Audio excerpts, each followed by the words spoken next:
నా బతుకేంటో అర్థం కావట్లేదు, ఏం జరుగుతుందో తెలియట్లేదు.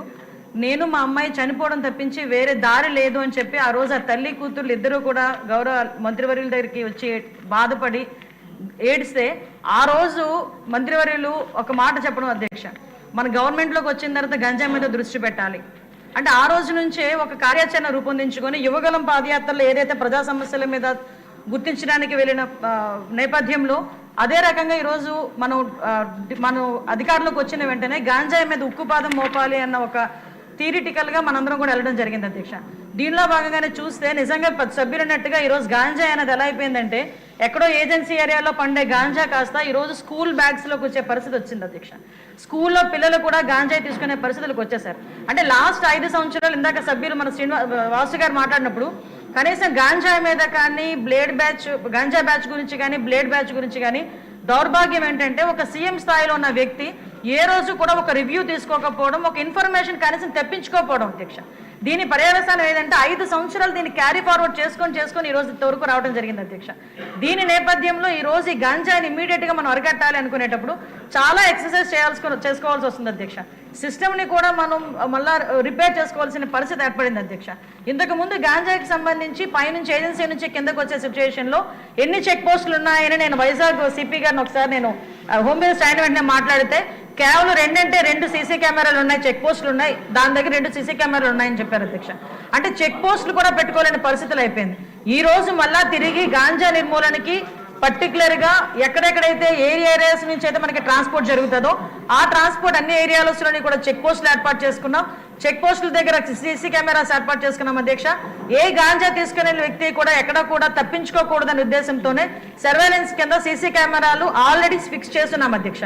దీని నేపథ్యంలోనే మనం అర్థం చేసుకుంటే, అధ్యక్ష, ఈ 5 నెలల కాలంలో మనం వచ్చిన ఎన్డీఏ గవర్నమెంట్ వచ్చిన 5 నెలల కాలంలోనే సుమారుగా 25,000 కేజీల గాంజాని ఈరోజు పట్టుకొని గవర్నమెంట్ స్వాధీనం చేసుకునే పరిస్థితి, పోలీస్ డిపార్ట్మెంట్ వాళ్ళు పట్టుకొని స్వాధీనం చేసుకునే పరిస్థితి కనిపించింది, అధ్యక్ష. దగ్గర 916 మందిని కూడా ఈరోజు మనం జూన్ నుంచి అక్టోబర్ వరకు చూసుకుంటే 916 మంది మీద ఆల్రెడీ కేసులు నమోదైన వాళ్ళందరూ కూడా వెళ్ళారు, అధ్యక్ష. ఇందాక గౌరవ సభ్యులు కూడా జైలుకి సంబంధించిన విషయం కూడా చెప్తున్నారు, అధ్యక్ష. ఇంతకు ముందు ఏం జరిగిందన్న దాని గురించి ఈ రోజు నేను చెప్పక్కర్లేదు, మీరు చెప్పక్కర్లేదు, ప్రపంచం అంతా కూడా తెలుసు. కానీ ఈ రోజు మేము వచ్చిన తర్వాత మా నిఘా యంత్రాలు ఎంత క్లియర్ గా పనిచేస్తున్నాయంటే ఎప్పుడు నుంచి జరుగుతుందో అర్థం కాదు. రాజమండ్రిలోని ఒక ఫార్మసిస్ట్ ఒక జైల్లో ఉన్న వ్యక్తికి గాంజా తీసుకెళ్లే పరిస్థితి నిన్న మొన్న కనిపిస్తే ఇమీడియట్ గా దాన్ని మా నిఘా యంత్రాలన్నీ కూడా పట్టుకొని అతన్ని కూడా అరెస్ట్ చేసి జైలుకు పంపించిన పరిస్థితి. మీరు అన్నట్టుగానే ఎక్కువ ఏజెన్సీ ఏరియాలోని చిన్న పిల్లలు దీనికి ఎడిక్ట్ అయిపోయే పరిస్థితి కనిపిస్తుంది, అధ్యక్ష. ఎడిక్ట్ అవ్వడమే కాదు, అధ్యక్ష, వాళ్ళకున్న ఫైనాన్షియల్ ప్రాబ్లమ్స్ ని బేస్ చేసుకుని వాళ్ళని పావుల కింద వాడుకునే పరిస్థితి ఉంది. కాబట్టి గాంజా బ్యాచ్ల్లోని గాంజాలు సరఫరా చేసేవారు కానీ గాంజా తీసుకునే వాళ్ళకి కూడా, అధ్యక్ష, ఈ రోజు ఏదో తీసుకొచ్చాము, జైల్లో పెట్టేసాము, వాళ్ళకి రిమాండ్ తీసేసాము, తర్వాత బెయిల్ బయటకు వచ్చి వాళ్ళు అలా చేసే కన్నా వీళ్ళు చేసిన వెంటనే వీళ్ళ మీద పీడియాక్ట్ పెట్టడమే కాదు, అధ్యక్ష, వీళ్ళ ఆస్తులు కూడా జప్తు చేయడానికి వీలైతే వాళ్ళకి ఆస్తి ఏమీ లేకపోతే వాళ్ళ దగ్గర ఉన్న ఆధార్ కార్డులు కానీ వాళ్ళ దగ్గర ఉన్న రేషన్ కార్డ్స్ కానీ అలాంటివి కూడా సీజ్ చేసే పరిస్థితి కూడా రప్పించాలి అని గౌరవ ముఖ్యమంత్రి గారు కూడా మాకు ఆదేశాలు ఇవ్వడం జరిగింది, అధ్యక్ష. దాని మీద కూడా ముందుకెళ్తున్నాం. ఇంకా మీరు కడపలో ఉన్నట్టు మా దృష్టికి వచ్చింది కాబట్టి ఒకసారి మేము కూడా మాట్లాడతాం, అధ్యక్ష. అదేవిధంగా డీఅడిక్షన్ సెంటర్స్ కూడా మాక్సిమం ఎక్కువ పెడుతున్నాం, అధ్యక్ష. ఎక్కువ మంది డాక్టర్స్ అని కూడా ఈవెన్ సెంట్రల్ జైల్లోని కూడా డీఅడిక్షన్ సెంటర్లు పెట్టడానికి ఒక ప్రపోజల్ ఉంది, అధ్యక్ష.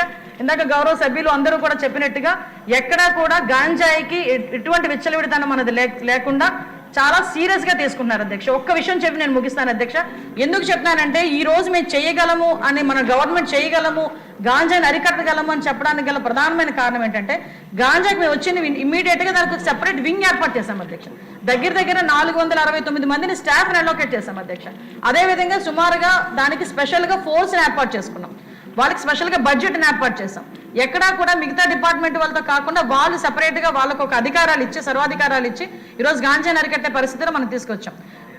5 సంవత్సరాలు ముఖ్యమంత్రిగా ఉన్న వ్యక్తి ఆ పులివెందుల ఎమ్మెల్యే ఈ రోజు అప్పటి వరకు ఎక్కడ కూడా ఒక రివ్యూ చేయకపోతే నాకు తెలిసి 5 నెలల కాలంలో దగ్గర 7 సార్లు గంజాయి విషయంలో రివ్యూ చేసిన ఘనత కూడా గౌరవ ముఖ్యమంత్రి గారికి మన దక్కింది, అధ్యక్ష. కాబట్టి ఇంత కాన్ఫిడెంట్ గా మేము చెప్పగలుగుతున్నాం, అధ్యక్ష. గాంజాని కానీ బ్లేడ్ బ్యాచ్ కానీ బ్లేడ్ బ్యాచ్ కూడా ఎక్కువగా రాజమండ్రి విజయవాడలోనే ఎక్కువగా ఉంటుంది, అధ్యక్ష. దాన్ని కూడా అరికట్టడానికి ఈ రోజు పోలీస్ డిపార్ట్మెంట్ అంతా సన్నద్ధమైనారు, అధ్యక్ష. Thank you. సిన్సియర్ గా పోలీసులు కృషి చేస్తే వాళ్ళు పట్టుకోవడం పెద్ద కష్టం కాదమ్మా. సిన్సియారిటీ విషయంలో ఈరోజు గౌరవ ముఖ్యమంత్రి గారి నాయకత్వంలో ఆయన తాలూకా అంటే ఆయన నాయకత్వంలో లీడర్షిప్లో ఈరోజు పోలీస్ డిపార్ట్మెంట్ అయితే చాలా పర్ఫెక్ట్గా వర్క్ చేసుకున్నారు. అది నేను సభాముఖంగా ధైర్యంగా నేను చెప్పగలుగుతున్నాను. పోలీస్ డిపార్ట్మెంట్లో మార్పు వచ్చింది. ఒకటే పోలీస్ డిపార్ట్మెంట్కి ఈ రోజు వాళ్ళ బాధ్యత ఏంటి, వాళ్ళ కర్తవ్యం ఏంటి అన్నది ఈ 5 నెలల్లో తెలిసింది అధ్యక్ష. 5 సంవత్సరాలు మర్చిపోయి ఉండొచ్చు, కానీ 5 నెలల్లో గుర్తొచ్చింది, చేస్తున్నారు అధ్యక్ష. మీ అందరూ కూడా సహకరించారు.